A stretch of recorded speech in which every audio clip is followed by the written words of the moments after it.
This week on the Storycraft Society, we're going to be looking at my absolute favorite type of monster manual. Let's jump into it.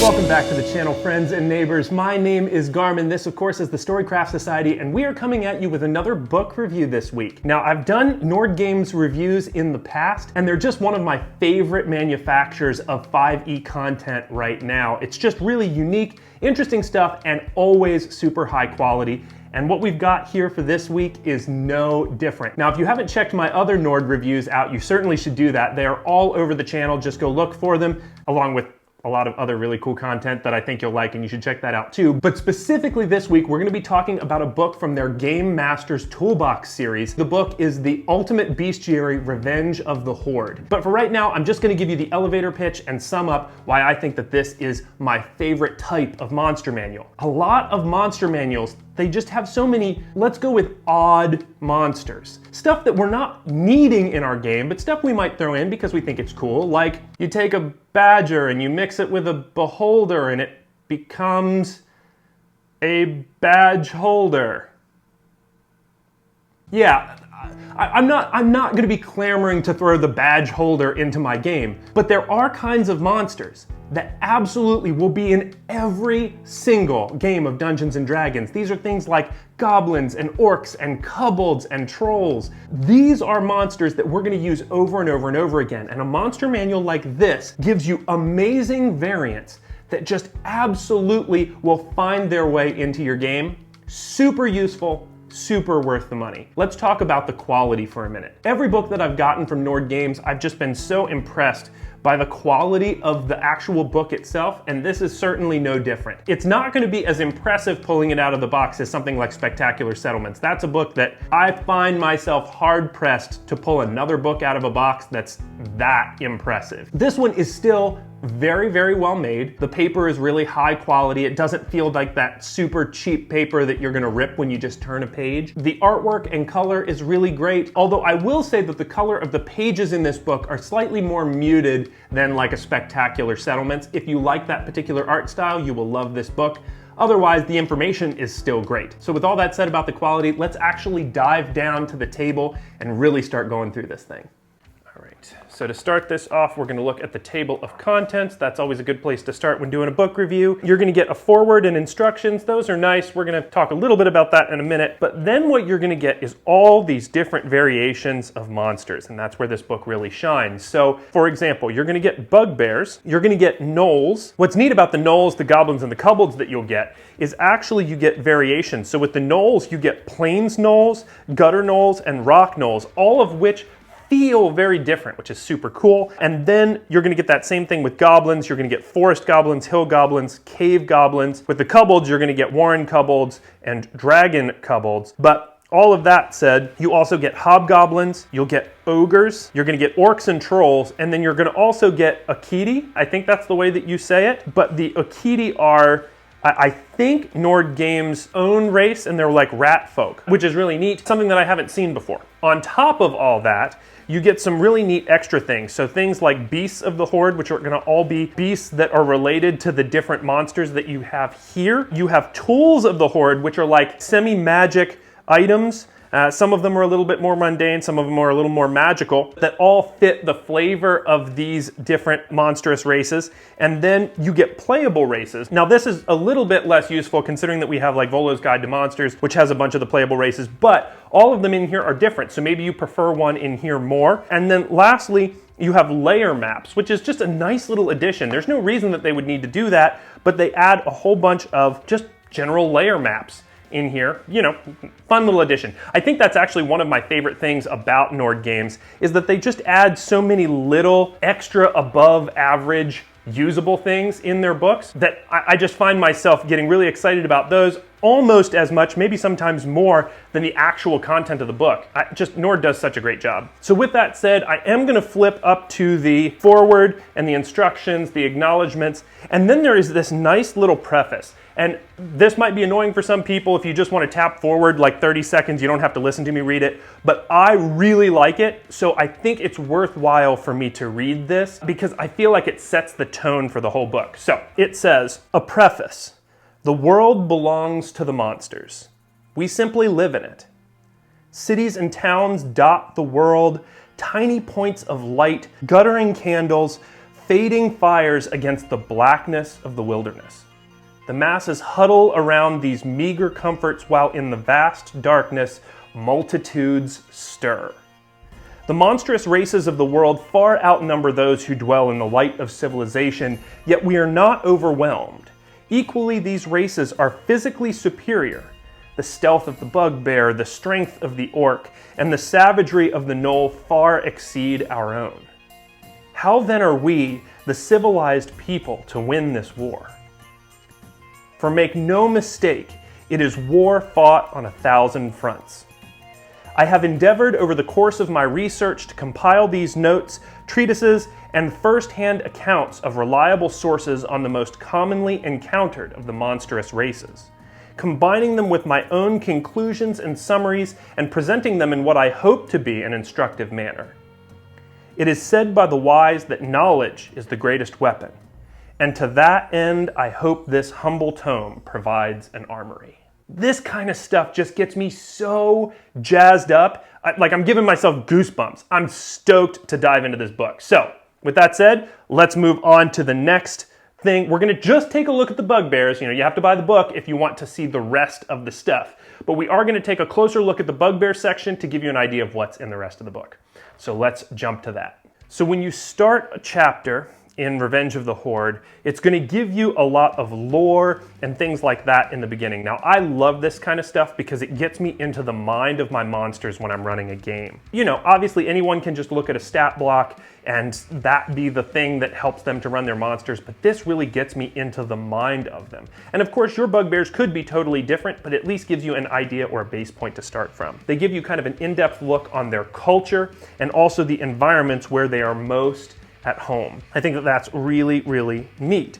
Now, it also gives you a bit on role-playing bugbears, language and common names. I think that this is such a cool RP bit of information. And how many times do your players ask you the name of a bugbear that they capture and you're just kind of like, yeah, well, this helps to take care of that. And also they give you a quick rundown of their combat tactics, which I think is always very nice in monster manuals and something that I think the 5th edition monster manual, the main one, really, really sucks at. They should give you more of that kind of stuff. The next thing that they give you that's very useful is warbands. And you can use this either to roll to create something, or you can just pick out of it. And if you look, you can get all the way up to a CR 17 to 20 with just bugbears. And it's, obviously they're warbands. They're a lot bigger than what, your CR1 groups are going to face. But I think that that's all really useful. And that's something that, again, 5th edition Monster Manual doesn't do,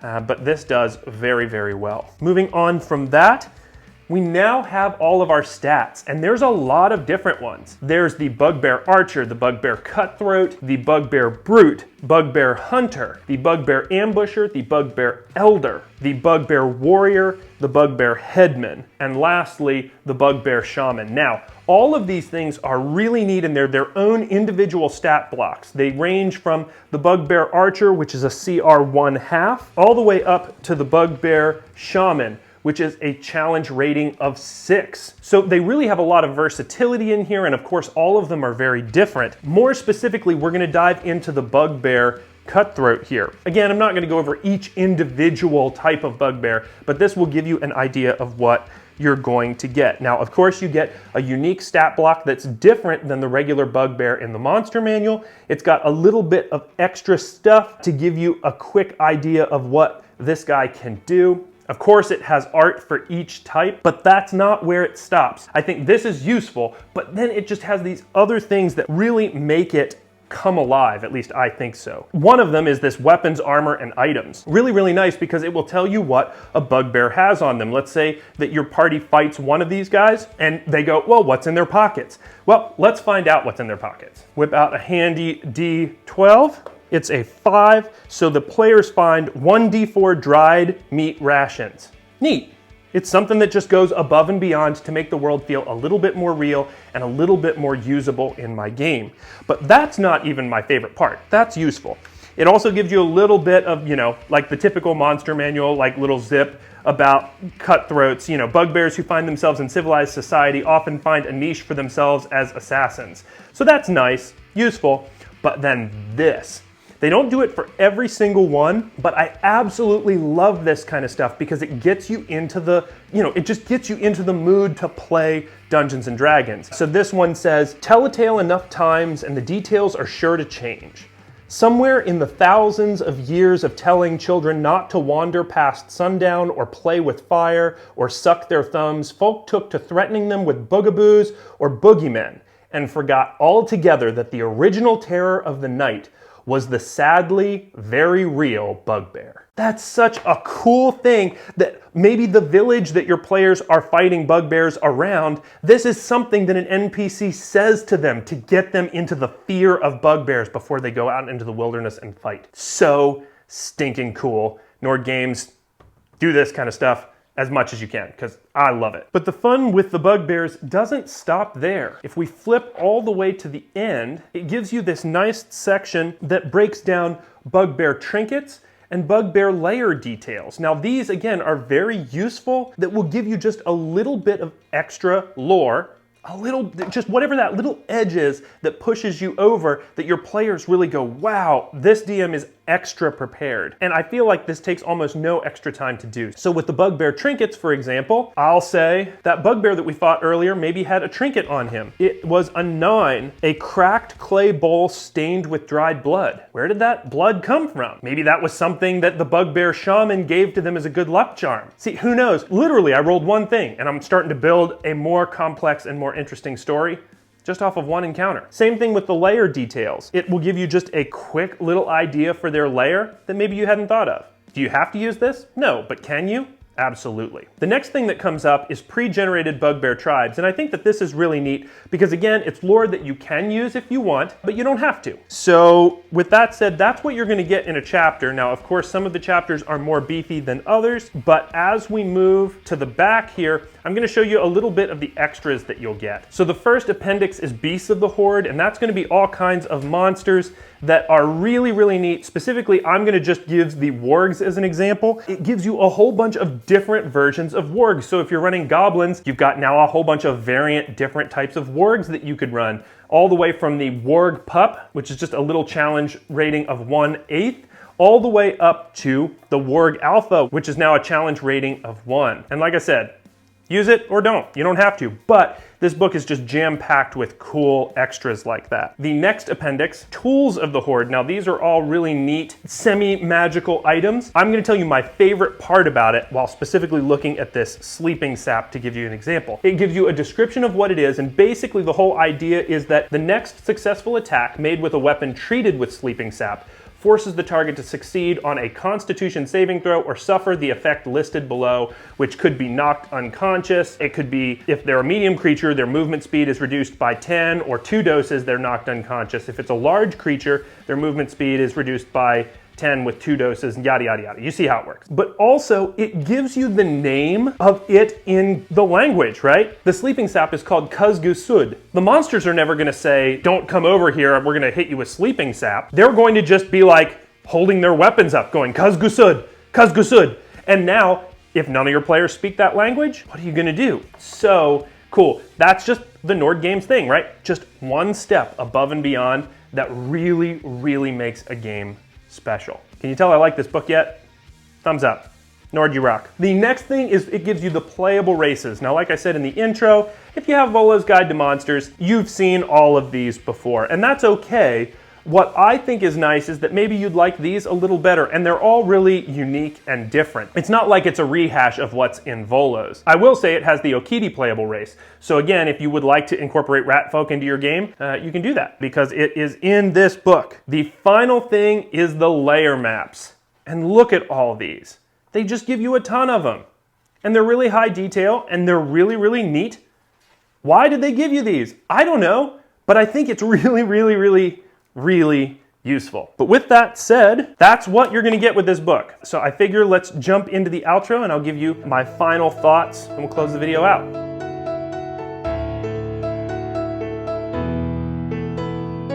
So with all of that said, let's talk about the price. So on Nordgame's site, you can go and pick this book up in 3 different configurations. The first is a PDF for $20 US. The next one is a hardcover, that's what I have here, for $40 US. And then you can actually get a combo pack for $10 more where you get the hardcover and a PDF. But then on top of that, they have associated products that can go along with it. And my favorite of them is actually the print and play quick reference cards, where they actually give you the ability to just have little tiny cards for each monster that's in the book. Really, really easy way to reference all of your monsters really fast without having to pull the full book out. Check it out if you are interested. Of course, I will link all that stuff in the description below. So to sum up, what I like about this book is it's my favorite type of monster manual because of all of the versatility. Like I said in the intro, it's just, you're gonna always use goblins, you're gonna always use orcs, you're gonna always use kobolds. So a book like this will come out session after session after session, and it scales up to such a high level, you can challenge even your higher level PCs with a monster like a goblin. I think that that's so neat and so fun to incorporate into a game. As for what I dislike about the book, there's honestly not a lot. If I'm going to be nitpicky, the art style is just not my particular flavor. That's not to say that it's bad, and it could be your particular flavor. I just like something that's maybe a touch more realistic, a little bit less like watercolor and more like it's almost a photo of the monster that you're seeing. But with that said, I still think all of the art in the book is very evocative and it makes me feel something when I look at it. So I think it's doing its job. But with that said, there's not a whole lot else to say about this. Go pick one up if you like this. Of course, if you like this content, definitely leave me a like. Subscribe to the channel for more reviews like this in the future. Also, we have a ton more content on the channel. You should check it out if you're interested in all things D&D. And lastly, share this video with a friend. If you think that there's a friend out there that would enjoy this, that goes such a long way to helping out a small YouTube channel, and I would appreciate every single share that I get. But that's all I've got for this video. So all I can say is until next week, I'll be seeing you.